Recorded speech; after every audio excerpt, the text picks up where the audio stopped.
नमस्कार दोस्तों, मैं हूं आनंद और आप लोग देख रहे हैं मेरे यूट्यूब चैनल आनंद ब्लॉग। तो दोस्तों मैं आ गया हूं अभी नदिया की तरफ और यहां पर आप लोग देख सकते हैं फिर आज नदिया में आ गया है बाढ़।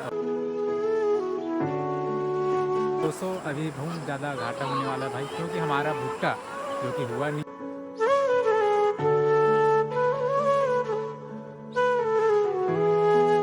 हम देख सकते हो यार, हमार नदिया बहुत ज़्यादा बाढ़ आ गए है और हमला अभी बहुत ज़्यादा नुकसान होने वाला है। काबर के भाई हमारा भुट्टा भी बाढ़ में भाई नहीं बचा है।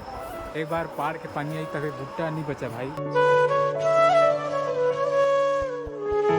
तो बहुत ताबड़तोड़ हमारा नुकसान होने वाला है। हमार का भाई बहुत जन के नुकसान होने वाले हैं, बहुत जन भाई मन के।